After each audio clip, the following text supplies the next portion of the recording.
Boa tarde. O tema de hoje, The Big Show NRF 2011. Para falar sobre isso, convidei Adir Ribeiro, ele que é consultor especialista em varejo e canais de vendas e sócio da Praxis Education. Você sabe quais são as novidades da Big Show? Você sabe o que é isso? Então nos acompanhe. Eu sou Paola Tucunduva e este é o programa Alma do Negócio.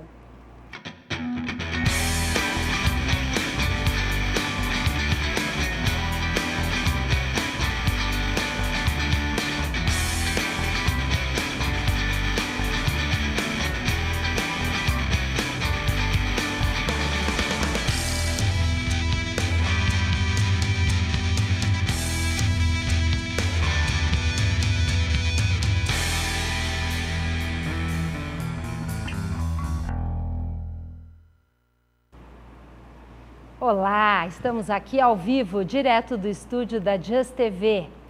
Você ouviu falar da Big Show, da NRF? NRF é a National Retail Federation, Federação dos Varejistas Americanos. Tiveram em janeiro um grande evento, todo mês de janeiro acontece esse evento e desta vez foi a 100ª edição. Exatamente, fazem 100 anos que o americano tem um momento, um grande evento para discutir o varejo. Para falar tudo sobre isso, eu convidei ele que esteve lá, o Adir Ribeiro.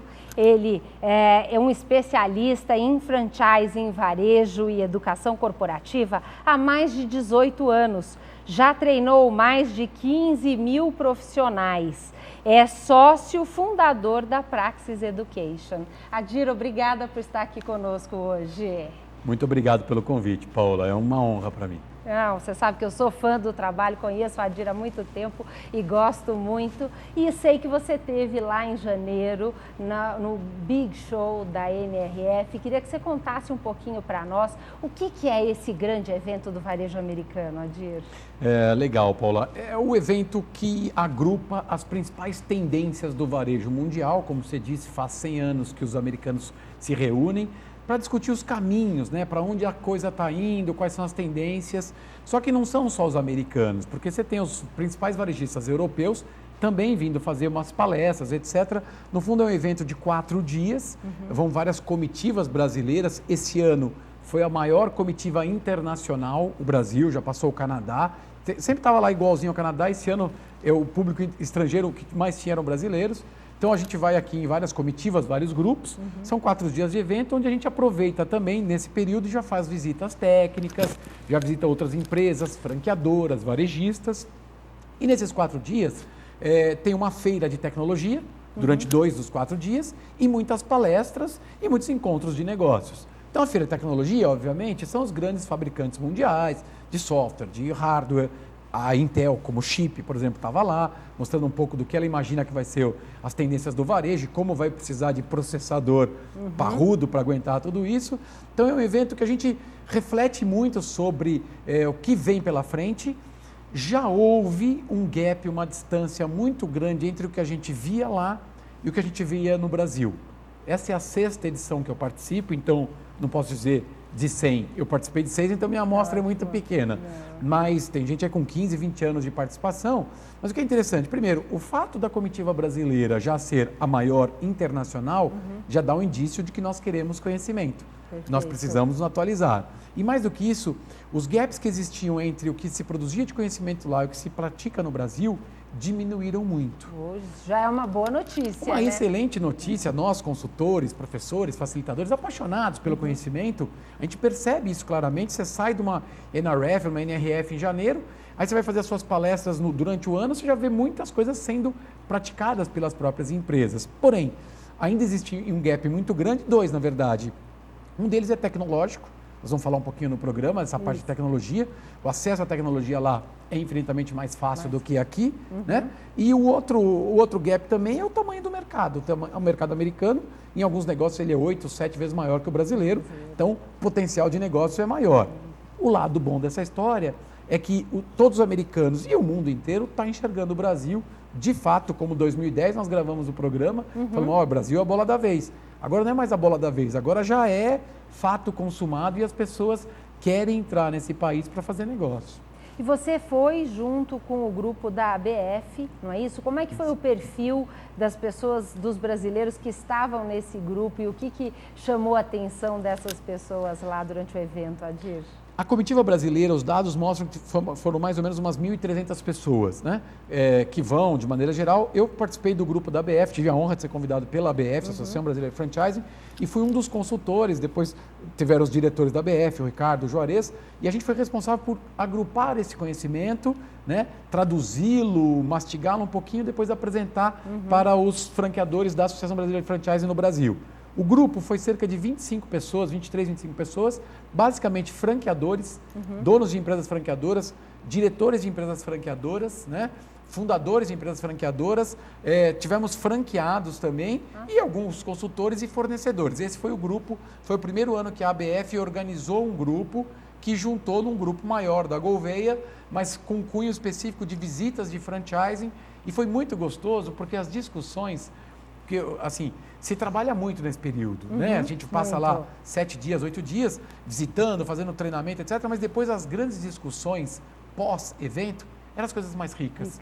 E dava para a gente trazer coisas para o franchising, para o varejo nacional, para o tamanho de empresa que foi com a gente. E eu acho que é essa tradução que é o mais importante, né, Adir? Eu acho que, porque tem algumas coisas que a gente vê num grande evento americano que nem sempre dá para a gente trazer exatamente da forma com que eles aplicam. Então, eu acho que essa tradução é tão importante. Queria ouvir de você, então, quais foram os pontos que te chamaram a atenção e como a gente pode trazer isso para o varejo brasileiro. Legal. Eu até escrevi um artigo que está publicado, etc. Eu fiz um resumão da NRF, e a NRF, ou a NRF, ela é multiplural, ela tem várias facetas. Se uma pessoa de tecnologia enxerga de um jeito, uma pessoa de RH enxerga de outro. Eu estou tentando trazer um pouco da minha visão como empresário, como palestrante, como consultor. Eu peguei 3 grandes temas, né? O primeiro deles é o consumidor onipresente. O segundo tema é a experiência de consumo, ainda em voga. Como é que eu proporciono para o meu cliente uma experiência de consumo? E o terceiro tema que foi bastante difundido foram as pessoas. Olha. E uma das grandes conclusões, eu vou abrir cada um dos 3, mas uma das grandes conclusões foi, nesse período de recessão, o diferencial muito forte foi a pessoa. Foram as pessoas que conseguiram transpor esse momento crítico e fazer essa coisa funcionar. Então, eu elenquei essas 3 grandes frentes: consumidor onipresente, a experiência de consumo e pessoas, para a gente fazer esse nosso bate-papo. Lembrando que a NRF tem mais de 100 palestras acontecendo, eu consegui assistir umas 18. Então a gente vai fazer um resumão aqui do que a gente conseguiu capturar, né? E fazer essa tradução. Tá ótimo. Até aproveitando, a Renata de São Paulo está perguntando aonde acontece esse evento. Renata, esse evento acontece em Nova York. Todo mês de janeiro, esse grande evento chamado Big Show da National Retail Federation acontece lá em Nova York. Então me conta um pouco o que é esse cliente onipresente. No ano que vem, Renata, acontece do dia 15 a 18 de janeiro, sempre em Nova York, no Jacob Javits Center, que é um centro de exposições lá. Esse consumidor onipresente até foi um termo cunhado pela IBM, que fez uma pesquisa do Smarter Consumer, ou seja, o consumidor mais inteligente, mais antenado. Qual é o tema do onipresente? Foi se comentado muito sobre a questão do multicanal, que as empresas precisam estar se conectando com os seus consumidores de maneira multicanal. O comportamento do cliente já é multicanal. Em resumo, é o seguinte: o cliente quer comprar do jeito que ele quer, na hora que ele quer, do formato que ele quer. E as nossas empresas varejistas vão precisar entender isso com muita clareza. O consumidor onipresente, ou seja, ele está presente em todos os lugares e ele é um consumidor empoderado. Essa pesquisa da IBM mostrava claramente isso, um dado interessante. Mais de 50 países da pesquisa, eu ainda não acessei os dados completos, a gente já assistiu a palestra lá do presidente, dos diretores da IBM. O Brasil é o país que teve a menor resistência do uso de tecnologias móveis, smartphones, tablets, menor resistência de todos os países. E uma das grandes sacadas que eles falaram é o seguinte: olha, o consumidor não quer mais que você venda para ele, ele quer que você lhe sirva. Porque se ele é onipresente, ele está empoderado, ou seja, ele tem poder, ele tem informação antes de chegar na empresa, ele já consultou o site. É o conceito Web to Store. Os varejistas precisam ter suas estratégias de web, multicanal muito integradas. Esses touch points, todos esses pontos de contato precisam estar passando a mesma experiência de consumo. Então, esse consumidor onipresente, empoderado, com o uso de tecnologia, que foi uma das pesquisas da 4C Results, que mostra que mais de 50% dos consumidores já usam seus smartphones na hora da compra. Um dado que eu vi ontem no jornal. O Brasil vendeu mais smartphone do que notebook no ano de 2010. Então, aqui a gente já começa a entender um pouco claramente para onde a coisa está caminhando nesse sentido do consumidor onipresente. Maravilhoso. Até o Gígio, ele pergunta em relação à questão da língua, né, da fluência da língua, em relação, vamos dizer, as pessoas querem muitas vezes ir nesses eventos buscar conhecimento, mas como lidar com isso caso não tenha fluência da língua? Quer dizer, a minha pergunta é possível uma pessoa que não é fluente em inglês, vale a pena essa pessoa ir a esse evento? Vale, deve ir, Didio, excelente pergunta. As principais palestras têm tradução simultânea. Os guias, as empresas que organizam as visitas, obviamente, os guias são brasileiros, eles, não guia de turismo, é o guia das viagens, então o material é traduzido, assim, uma ou outra palestra não tem tradução simultânea, mas todas as principais partes do evento são excelentes, as visitas são conduzidas por grupos que também traduzem, então a língua não é nenhuma barreira, aliás, pelo contrário, né? Até por ser uma cidade cosmopolita, mesmo sendo americana, mas tem um pouco dessa interação. Eu já digo que o espanhol já virou língua corriqueira, né? E o espanhol, eu sei que tem muita diferença, né? Os linguistas vão me... Mas assim, você se comunica, você consegue se comunicar de maneira geral, mas no evento em si não tem preocupação nenhuma, porque tem tradução simultânea. E aí a dica é isso, existem grupos como esse da BF, da Gouveia de Souza, que organizam a viagem e facilitam aquelas pessoas que precisam de um apoio para a língua, né? A Rubiane, que está mandando uma mensagem, que gosta muito do programa, que está nos acompanhando, que vale a pena. Obrigada pela sua audiência, Rubiane.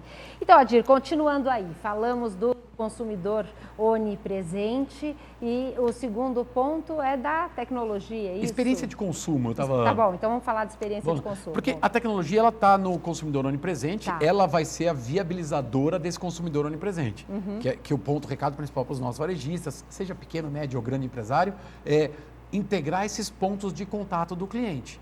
Quais são, resumindo Vamos assim? lá, principalmente os seus canais de venda, então eu tenho lá minhas lojas, eu tenho meu site, eu posso fazer venda por catálogo, porta a porta, que é um mercado que cresce absurdamente e grandes empresas entrando no canal porta a porta. O Brasil apresenta dados impressionantes. Eu mesmo, grande parte da experiência comercial que eu tenho é de ver minha família vendendo em casa, nas reuniões de família, assim que você vai aprendendo um pouco do traquejo comercial, né? Então tem um aprendizado muito grande. Os pontos de contato são as próprias mídias sociais.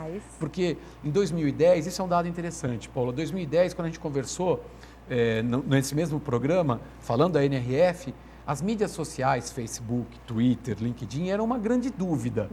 Aonde isso vai dar? Como vou usar isso no varejo? Como vou usar? É mais ou menos, a gente fez uma analogia lá, parecia a internet começando. A internet vai acabar com as lojas, né? Isso 10, 12 anos, 13 anos atrás, não acabou com as lojas. Só que as mídias sociais em 2010, era aquela coisa assim, todos os varejistas que iam lá apresentar, olha, eu não sei onde vai dar, mas eu preciso estar. 2011, hoje, você anda nas lojas, nas minhas palestras eu uso esses templates no PowerPoint, eu bati várias fotos de a loja na vitrine e do lado está o link no Facebook, no Twitter, We Are Social, a gente já está nas mídias sociais, nós somos sociais. Então, ontem eu li uma notícia na Folha de São Paulo, ontem, 16 de fevereiro, que o Facebook já no Reino Unido já vende, se tornou já um canal de venda. Best Buy já faz venda pelo Facebook e o Mark Zuckerberg, que é o presidente do Facebook, fundador, até na matéria da Folha de São Paulo, no caderno Tecnologia de ontem, para quem quiser acessar, dizia o seguinte, olha, se eu tivesse, ele, Mark, se eu tivesse que apostar no futuro, eu apostaria na venda pelas mídias sociais. Onde eu quero chegar? Já não é mais uma dúvida a mídia social. O recado é, para esse consumidor onipresente, você precisa estar nas mídias sociais, você precisa monitorar, você precisa ter no seu site vídeos falando de você, mostrando o seu negócio de coisa dinâmica. Esse cliente é muito dinâmico, né? Interagir com você, né? A gente vê no Twitter muitas pessoas que, às vezes, quando querem questionar, até reclamações ou elogios, você precisa não só monitorar, mas responder a esses consumidores, né? Precisa responder. E esses consumidores querem relevância, eles querem integridade, eles não querem coisas falsas, eles querem muita informação. E na pesquisa da IBM, dizendo o seguinte, olha, somente 24% dos consumidores acreditam nos sites dos varejistas. Onde é que eles buscam informação? Nos ratings, nas notas, nos depoimentos, na informação que está rolando nas mídias sociais. Olha, vai naquela loja que é show de bola. Então, você precisa monitorar, e várias empresas que a gente visitou, diretores de mídia social. Claro, eu brinco, são pessoas de 22, 23, 25 anos de idade, cuidando da estratégia de comunicação nas mídias sociais, ou seja, é fato. Muito bom. Eu vou aproveitar, Adir, eu tive aqui uma visita, fiz a gravação com o Edmur Sayani, que é grande mestre, né? Grande mestre. Sócio da Ponto de Referência, um exemplo de atendimento a cliente, uma forma inovadora. E vocês vão assistir o programa, a entrevista com o Edmur Sayani, no dia 10 de março.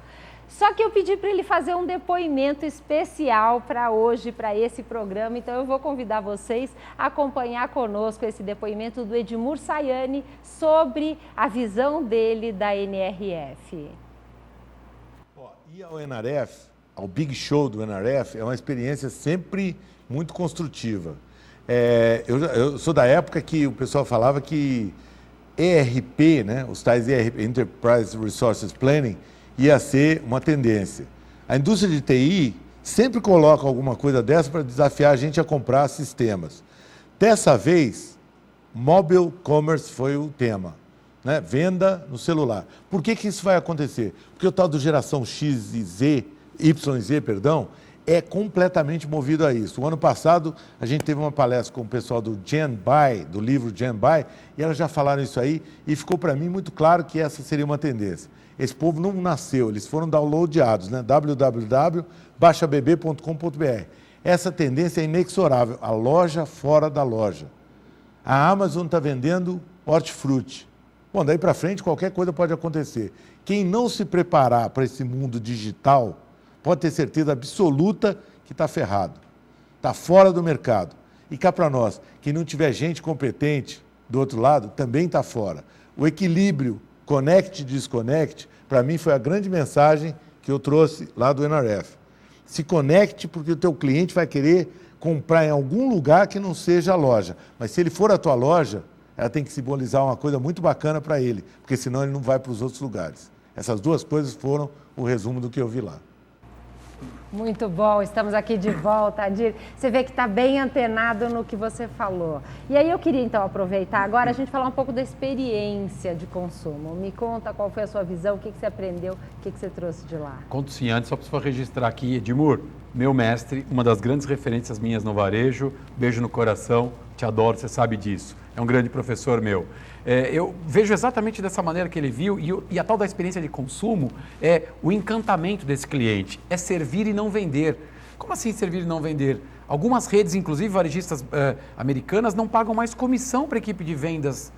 Vai abaixar a venda? Não, pelo contrário, a preocupação e satisfação tem que ser muito maior e, obviamente, os resultados, esses caras participam do resultado. Mas o grande ponto é essa coisa do consumidor empoderado via mobile, o Edmur comentou, via os smartphones, via os tablets, que é uma coisa impressionante, né? E com isso ele chega no ponto de venda, vai precisar ter gente preparada. Se o consumer é smarter, se o consumidor é inteligente, o vendor também tem que ser smarter. E esse processo entra na experiência de consumo, no nível de encantamento, que vai ainda fazer a diferença. E achei bárbaro o posicionamento do Edmur, o seguinte, o mundo está digital, essa geração não nasce, ela foi downloadada, ótimo isso, né? Então, se ela já foi downloadada, eu preciso saber interagir com isso. Vou falar para vocês uma coisa que me aconteceu aqui no Brasil, você volta de Nova York e essa NRF, a gente trouxe para nós do grupo da BF um pensamento do tipo, precisamos desconstruir tudo que nós construímos até agora, porque quem vai definir uma estratégia de distribuição é o cliente. Eu vou ter que atendê-lo do jeito que ele quer. Porque ele é empoderado, ele já veio do download, quer dizer, então, a coisa fica complexa.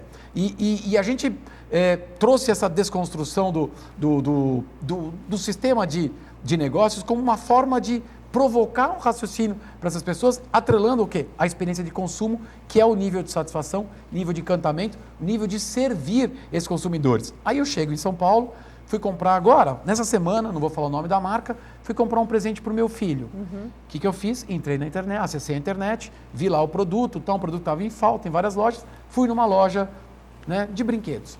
Chego na loja de brinquedos, eu preciso desse produto XPTO, dei toda a especificação. A menina muito simpática, muito solícita. Olha, deixa eu checar aqui, na nossa loja não tem. Aí me ficou 20 minutos, ligou para 8 lojas. Ligou, telefone. Voltou para mim e falou, olha, não tem nessas lojas próximas. Eu peço desculpa para o senhor, muito atenciosa, muito educada.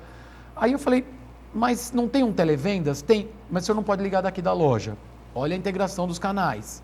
Olha essa geração, eu nem sou essa geração que foi downloadada, mas é esse público que está comprando. Eu falei, então tá, então deixa eu acessar pela tua internet que eu compro agora. Vocês vendem na internet? Vende, mas o senhor não pode acessar aqui na loja. Então, eu queria mostrar que esse é o espelho do que não deve ser feito, que é exatamente o que o Edmundo falou, se preparar para o digital. A experiência de consumo foi frustrante, por quê? Porque eu já sabia do produto, sabe qual era o papel dela? Passar o meu cartão de crédito, cobrar, e a empresa que se virasse para achar esse produto. Eu estou exagerando aqui, mas eu acho que com essas reflexões que o adulto, são com esses choques que ele aprende um pouco. E eu acho interessante... Uma distância, né, Paula? Desculpa, uma distância entre o que a gente viu lá e o que a gente está vendo aqui. Então, quer dizer, esse seu exemplo fica claro, né, Adir? A fase de que um bom atendimento é tudo... Passou, acabou, não tem mais. Perfeito. Eu vi dentro da pesquisa, estudando e lendo muito sobre a NRF, uma das pessoas comenta que a questão do Wi-Fi na loja, no ponto de venda, é algo praticado nos Estados Unidos. Então, eu trago isso como uma reflexão. Não só ter um computador onde o seu cliente possa fazer uma compra online, como disponibilizar a internet para muita gente que tem os seus tablets, os seus celulares, que muitas vezes podem se conectar com Wi-Fi, e aí a pessoa consegue fazer a compra, fazer a consulta nesse formato. Que esse é o consumidor empoderado, ele está com o seu tablet ou com o seu smartphone, você precisa disponibilizar essa rede, esse acesso para ele,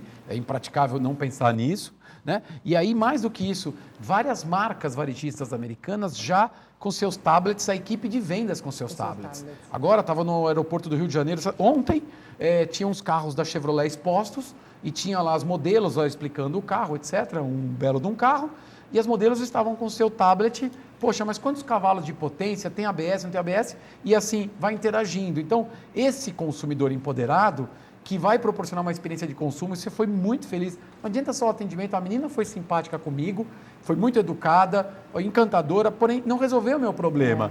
E aí a palestra da Disney, emendando no assunto de experiência de consumo, o vice-presidente das lojas Disney, são cerca de 370 lojas no mundo, são acho que 9 países, uma grandeza. Eles remodelaram todas as lojas. A palestra dele foi um show, porque foi um filme. Ia construindo o filme, então na hora que ele ia falar do concorrente, aparecia um personagem mal dos filmes da Disney. Na hora que ele ia falar de velocidade, temos que ser rápido, etc., aparecia o Relâmpago McQueen do Carros. Eu sei porque eu estou nesse mercado, tenho 2 crianças, então eu conheço bem essa história. Mas onde que eu quero chegar? Uma das falas desse presidente, mostrando tecnologia nas lojas Disney, só para a gente lembrar, nos parques Disney, você sai de um brinquedo, você entra numa loja Disney, ou elas têm lojas espalhadas, como tem na Times Square agora, uma loja nova em Nova York. Mas eles fizeram toda a remodelação das lojas. E qual foi o grande ponto? Atrelar a mesma experiência de consumo dos parques com as lojas. Precisavam estar com a mesma One Brand Experience, a mesma experiência de marca. E o que é interessante? Primeiro, ele entrou na palestra com a Minnie e com o Mickey. Isso aí já quebrou o coração de 70% das pessoas lá, porque todo mundo tem uma relação, tem uma conexão emocional com aquilo. E segundo, ele atrelou a palestra dele a business, a grana.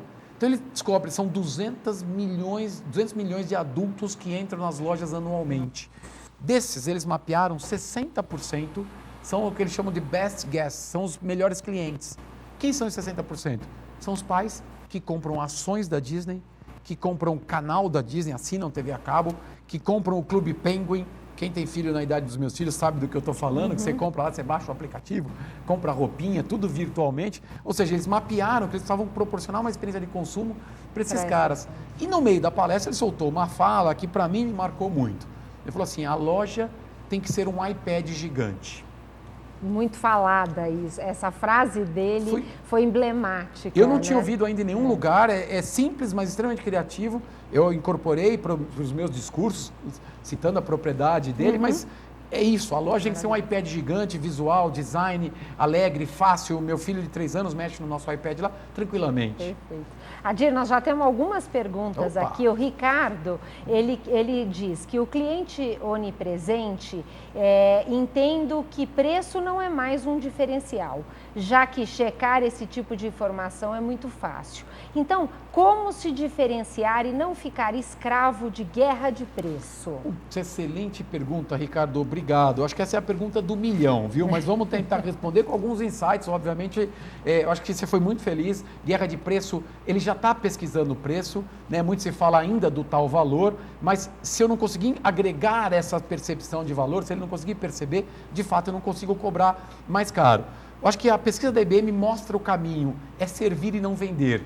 Eu preciso estar com a minha linha de frente, com a minha equipe, aí o Edmur cita pessoas com muita propriedade, que é o próximo tema que a gente vai trabalhar, fazendo os links das coisas. Eu preciso estar com a minha equipe muito empoderada, muito fácil para resolver o problema, informada, com a tecnologia, com acesso. Porque o que acontece hoje no Brasil? Uma estratégia de comunicação, compre no site, portanto, você vai na loja física, o cara não sabe nem o que está acontecendo e é a mesma marca. Paco Underhill cunhou um termo na convenção ano passado, esse ano ele esteve de novo, mas esse termo eu vi o ano passado, que é esse tal dessa One Brand Experience, que eu já comentei, a mesma experiência de marca em todos os pontos. Então, a minha dica é preparar o time para que ele sirva, para que ele proporcione uma experiência de consumo e, claro, fique antenado, né, se comunique proativamente com essas mídias sociais, né, se relacione e crie, sim, eventos, promoções que são customizadas, esse é o consumidor empoderado, são customizadas para a realidade dele. A Macy's mandou 30 mil e-mails marketing, Macy's é uma grande rede de loja de departamento, customizado para a realidade dos consumidores, ou seja, por hábito de consumo. Isso é a diferença, né, Adir? Então, aqui nós temos várias coisas ainda para fechar, nosso tempo está correndo. O Thales pergunta como que essa nova tecnologia influencia na publicidade? Uau, eu brinco que eu sou pós-graduado em marketing, mas eu brinco que se eu assumisse um departamento de marketing hoje, eu ia produzir folheto, né? Eu quero exagerar um pouquinho, mas assim, influencia de forma absurda, porque a comunicação é altamente digital, as agências de publicidade já perceberam isso, todo empresário, a minha empresa tem uma estratégia digital bastante clara, a gente tem gente jovem, antenada, ligada a gente, porque antes de consultor eu sou empresário e também a gente tem que procurar resultado, precisa entender essa dimensão. E o que eu só vejo agora é exatamente essa comunicação fluente, viva, dinâmica, participativa, porque assim me sirva, me empodere, mas eu quero participar, que é o prosumer. Então a publicidade, aliás, tem uma frase, foi até construída pelo Juarez Leão, diretor da Porto Belo Shop, que estava no grupo junto comigo na BF, um dos responsáveis do grupo. É o seguinte, olha, não é mais marketing para o cliente, é marketing com o cliente. Eu sei que a minha resposta, ela não é profunda, ela é superficial, mas é para dar uma inspiração mesmo. É marketing com o cliente, não mais para o cliente. Toda mudança, né? E agora nós temos o nosso quadro Agenda, e eu acabei de receber uma mensagem aqui que eu já vou divulgar, do Lucas. Vamos então para o nosso quadro Agenda.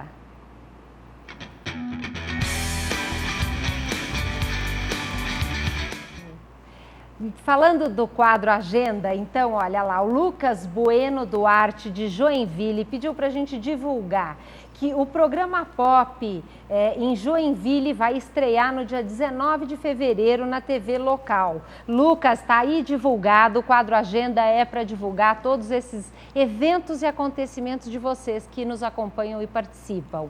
Inclusive, se você quiser mandar um e-mail, Lucas, podemos fazer essa divulgação lá no nosso blog, www.almadonegócio.tv. Para mandar um e-mail é contato@almadonegócio.tv. E eu gostaria também de divulgar um evento, o que o Adir faz parte aí. Conta um pouquinho sobre esse evento. Nós temos até uma imagem aí, vou pedir para soltar a imagem do Instituto CEO do Futuro. Adir, conta rapidamente o que é esse evento que tem as inscrições até o dia 25 de fevereiro. Poxa, muito bacana. O Instituto CEO está na 14ª turma, se não me falha a memória. É um grupo de jovens que se juntou e quis devolver um pouquinho das coisas que ganhou, que recebeu. E é um grupo de jovens que hoje orienta jovens, né, vamos dizer assim, de uma classe econômica não privilegiada.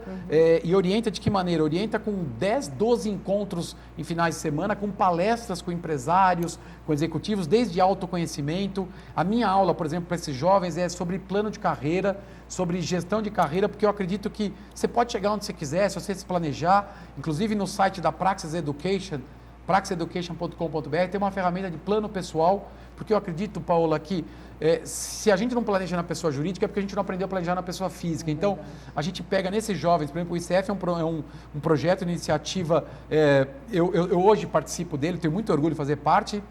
Robert Wong, um dos grandes headhunters, aí, um dos grandes conselheiros aí de gestão de carreira, para mim um dos grandes gurus também, outra referência minha, ele é um dos responsáveis por esse programa. A Marília Focken, que é a pessoa que coordena, faz um coaching maravilhoso, fez meu processo de coaching, ela cuida de toda essa parte psicológica, etc., dos testes, enfim, tem muita dinâmica, tem muita teste para essas pessoas entrarem, e o grupo de 50, 60 jovens, eles recebem muita orientação, e ao final dessas 10, 12 encontros, eles têm que fazer uma ação social como forma de devolver.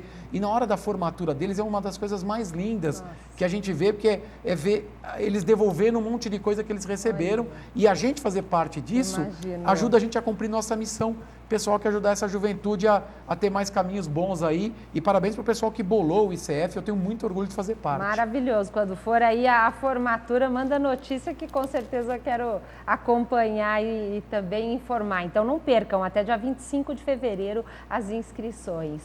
E Adir, o Enio, ele fala que os clientes brasileiros estão preparados para receber essa experiência de marca consumo? Ou você ainda acha que preço ainda é o principal fator no momento da compra? Olha, Enio, novamente a questão preço é uma questão bastante complexa. E claro que esse Brasilzão é 190 milhões de pessoas, mais ou menos 90, 100 milhões de pessoas consumindo, tem mercado para todo mundo, né? A gente vê hoje a classe C consumindo coisas que não consumia, que foi o grande boom econômico brasileiro. Então, preço é uma variável importante. O mercado americano tem mercado que trabalha preço puramente. Agora, só preço me preocupa, porque a proposta de negócio tem que estar alinhada. Ou seja, toda a linha de comunicação, toda a proposta de valor, o mix de produto tem que estar alinhado.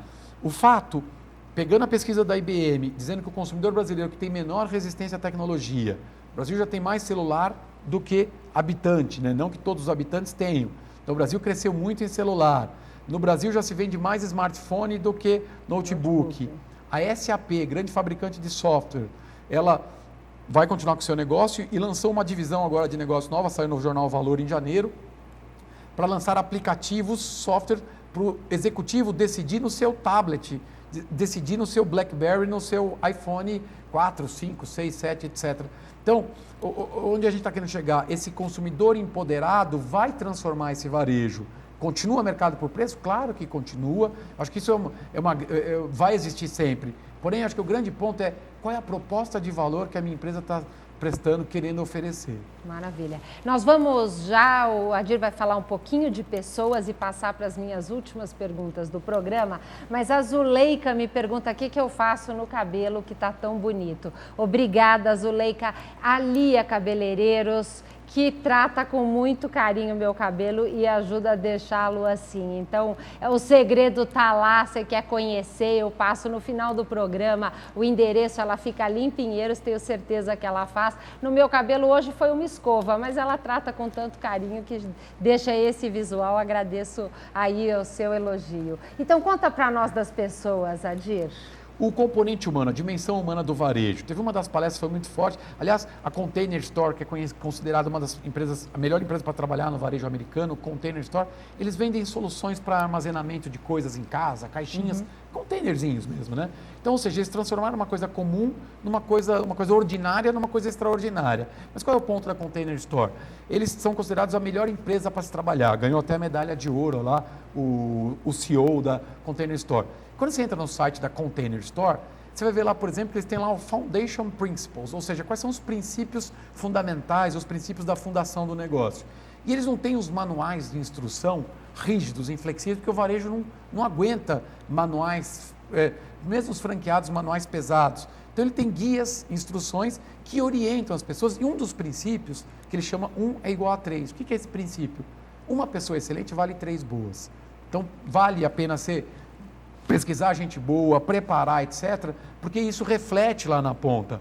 Em 2010, visitando uma loja Container Store, sem programar nada, nas nossas visitas técnicas, então o Edmur estava no mesmo grupo, na oportunidade, a vice-presidente da Container Store estava na loja dando treinamento para os seus funcionários, mostrando a importância que tem os funcionários. E eles têm um negócio legal, entra no site, eles têm lá, We Love Our Employees, nós amamos nossos funcionários, que é o dia, o Valentine's Day americano, que Valentine's Day americano é o nosso dia dos namorados. Mas que foi agora, dia 14 de fevereiro. Exatamente, 14 de fevereiro, entra lá, tem um anúncio que eles fazem página completa em jornal, nós amamos nossos funcionários, eles começaram essa iniciativa ano passado, esse ano eles repetiram. Então, é uma empresa considerada a melhor empresa para trabalhar, menores índices de turnover do mercado, paga 50% melhor de salário, porque trabalha com menos pessoa, gente mais qualificada, com princípios muito sólidos, ou seja, encara as pessoas como diferencial.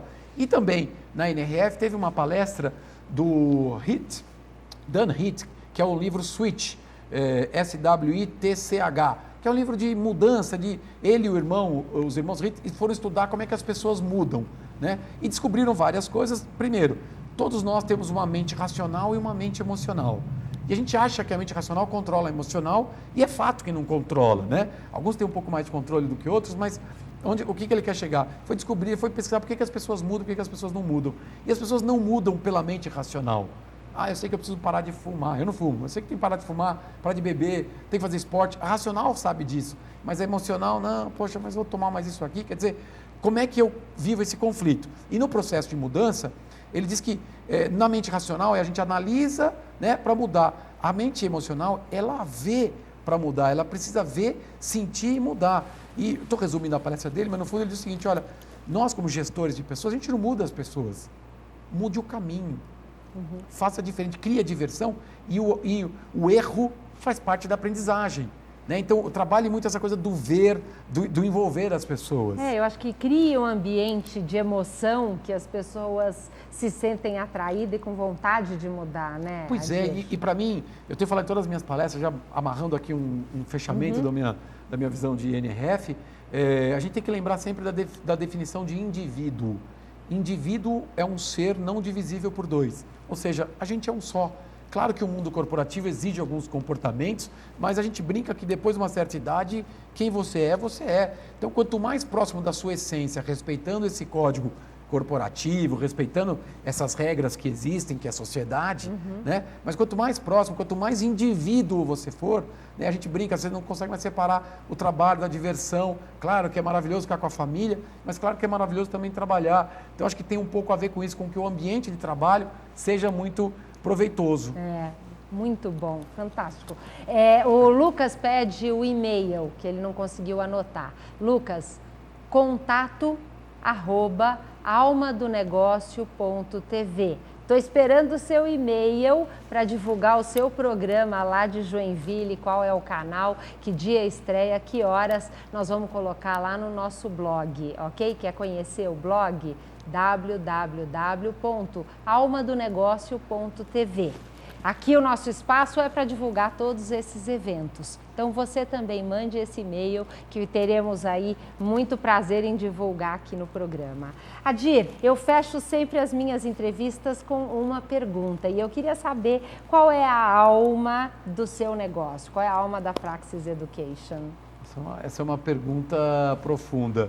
A alma do negócio na Praxis Education, primeiro nós somos 4 sócios, eu tenho orgulho disso, são pessoas que respiram os mesmos valores e a gente acredita que dá para fazer de maneira divertida coisas muito sérias e a gente acredita, praxis veio do grego, transformar uma teoria complexa em algo prático. Então o que a gente acha que é a nossa alma do negócio é essa maneira dinâmica de pegar um conteúdo complexo e traduzi-lo, não traduzi-lo na língua, mas ajudar as pessoas a construir esse raciocínio, a fazer o adulto pensar, fazer o adulto refletir, que é como o adulto aprende. Então eu acho que a alma do negócio para nós é, primeiro, sermos indivíduos, estarmos felizes onde a gente está, sabendo dos desafios de resultado, de meta, de lucratividade que todo empresário tem, mas que isso seja parte do processo, né? Eu acho que a gente precisa ser feliz, estar feliz e fazer os outros felizes. E a minha missão pessoal é ajudar as pessoas a se desenvolver, a dos meus sócios também. Então a gente está num negócio que é educação corporativa e consultoria com gente que contrata a gente e nos faz muito feliz. Muito felizes, bom. Desculpa. Fico muito feliz também em tê-lo aqui, foi muito boa essa conversa, agradeço e espero que a gente tenha oportunidade no ano que vem de trazer as próximas novidades e compartilhar tanto desse conhecimento com o nosso teleinternauta. Muito obrigada, Adir. Obrigado, Paulo, é uma honra muito grande, adoro você, parabéns pelo programa, estamos juntos. Tá ótimo. O programa hoje já está ficando por aqui. Se você quer nos acompanhar, nós estamos também no Twitter. Twitter do programa é o _alma do negócio. Lá, inclusive, se você não consegue acompanhar ao vivo aqui na internet, você tem o seu Twitter no celular, você vai conseguir receber as mensagens do programa e que a gente está passando simultaneamente as maiores novidades e o que o meu entrevistado está compartilhando. Eu agradeço muito a Lia Cabeleireiros, que é o cabeleireiro que me atende com muito carinho lá em Pinheiros. Hoje a Zélia caprichou na escova do meu cabelo, a Conceição na escolha da cor para as mulheres que gostam, é o saia justa. Você quer um ambiente aconchegante, carinhoso e atencioso? Visite, fica ali em Pinheiros, vale a pena. Na semana que vem, o tema é inteligência espiritual. Eu vou conversar com o Luciano Meira, ele que já deu entrevista sobre liderança aqui para o programa Alma do Negócio. Dessa vez ele vem para falar um pouco sobre a inteligência espiritual. Quem sabe um novo conceito. Quer me acompanhar? Quinta-feira que vem, ao vivo às 4 horas da tarde. Muito obrigada e uma boa tarde.